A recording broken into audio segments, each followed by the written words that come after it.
ఉంటాయి, కాస్ట్ అనేది బాగుంది కాదు, కాస్ట్ ఉంటుంది, కోపతాపాలు ఉంటాయి, ఆశలు ఉంటాయి. చెప్పండి. సో ఆ నేపథ్యంలో నేను ఓపెన్గా చెప్తున్నాను, ఈరోజు ఆరా మస్తాన్ గారు అనే వ్యక్తి ఆయన నాలెడ్జ్నో లేకపోతే ఆయన ప్రిడిక్షన్ నేను తక్కువ అంచనా వేయట్లేదు. అన్డౌటెడ్లీ ఈజ్ మన తెలుగు వ్యక్తిగా నాకు ఐఎమ్ ప్రౌడ్ ఆఫ్ హిమ్. ఏది ఇంతగా వారి పేరు నాణ్యతోటి చేసుకున్నాడు. ఎందుకంటే ఊరక రాదు కదా, ఒక చిన్న వ్యక్తి అంటే చిన్న ఫ్యామిలీ నుంచి వచ్చిన వ్యక్తి, ఎటువంటి పొలిటికల్ కష్టం ఉంది. అటువంటి వ్యక్తి ఈరోజు at cost of is credibility బయట పెట్టుకొని ఈరోజు వైసీపీకి అనుకూలంగా చెప్పాడు. దానివల్ల ఆయనకు వచ్చేది ఏంటి? ఇంకా వచ్చేది ఏంటనేది ఇంటర్నల్గా తనకు తెలుసు, బట్ బయట పెట్టింది తెలుసు కదా at cost of is career ఉంది. ఈరోజు రాజకీయాల్లో కాదు, సెఫాలజీలో రాజకీయాల్లో ఓనమాలు దుద్దుకుంటున్న వ్యక్తులే ప్రిడిక్షన్ చెప్పగలుగుతుంటే, అతను పిహెచ్డి చేసిన వ్యక్తి ఈరోజు వైసీపీ వస్తుందని ఇచ్చాడంటే దాని అర్థం ఏంటి? అంటే సెఫాలజీలో పిహెచ్డి ఇన్ ద సెన్స్. ఓనమాలు రుద్దే వ్యక్తులు కూడా ఎన్నికలకు ముందే చెప్పారు వైసీపీ ఓడిపోతుందని, ఎన్నికలు అయిపోయిన తర్వాత క్లియర్గా చెప్పారు. అలాంటి నేపథ్యంలో ఈరోజు అతను ఇలా చెప్పాడంటే అటు cost of his career.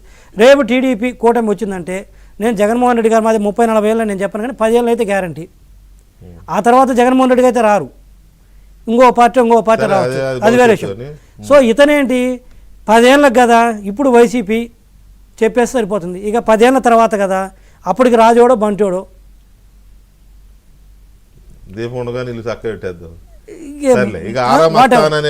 Episode close. ఈ రోజుతో ఆయన క్రెడిబిలిటీ వారు ఏమన్నా అనుకుని at cost of his credibility పెట్టేశాడు, పరంగా పెట్టేశాడు.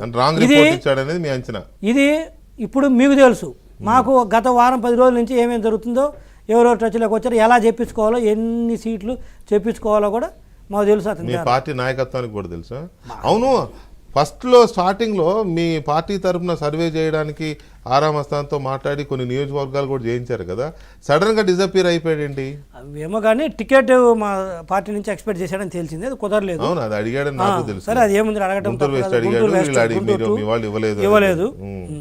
సరే, అది వేరు కదా, రాజకీయాలు సెఫాలజీ వేరు, రాజకీయ. సరే, ఓకే. ఇప్పుడు ఏంటి మరి గవర్నమెంట్ డౌట్ ఉందా? మాకు ఎటువంటి డౌట్, మీరు ఎన్నికలకు ముందే చెప్పాం కదా ఎలక్షన్ ఇస్ ఓవర్. మరి ఈ పొద్దు అడుగుతానండి మేము. నేను చెప్తాను, జనసేనకే 17-18 సీట్లు రాబోతున్నాయి out of 21. Janasena it self, దాన్ని బట్టి అర్థం చేసుకోండి. ఒక సంస్థ అయితే 21. ఇప్పుడు మీకు గుర్తుందా, ఎన్నికలు అయిపోయిన రోజే మనం డిబేట్ పెడితే ఆయన తాడేపల్లి కూడా ఇన్ఛార్జి శ్రీనివాసరావు గారు వస్తే ఆయన 14 గంటలు లేదు సార్ ఆ రోజు, కొన్ని నేను స్టాటిక్స్ చెప్తే మీకు 17-18 వస్తున్నాయి సార్ అని చెప్పాను.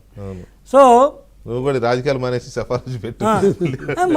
చూడు, మేము రాజకీయాలు ఉన్నంత మాత్రం లెక్కలేము, అదేం పెద్ద రాకెట్ సైన్స్ కాదు, అది రాకెట్ సైన్స్ కాదు.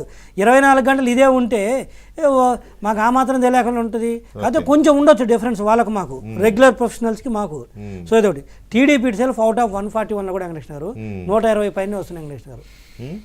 అవుట్ ఆఫ్ 141, 144 మేము పోటీ చేసిన 144లో 120కి పైగా మాకు వస్తాయి. ఈ లెక్కన వైసీపీకి ఎన్ని వస్తాయి అనుకుంటున్నారు? వాళ్ళు 40 లోపే ఉంటారు, 35 లోపే ఉంటాయి, చూసుకోండి. రైట్. మనం ఒకసారి నేషనల్ చూద్దాము రవి గారు, ఎందుకంటే నేషనల్ కూడా ఈసారి ఎలా ఉండబోతుంది అనే దాని మీద చాలా ఎక్స్పెక్టేషన్స్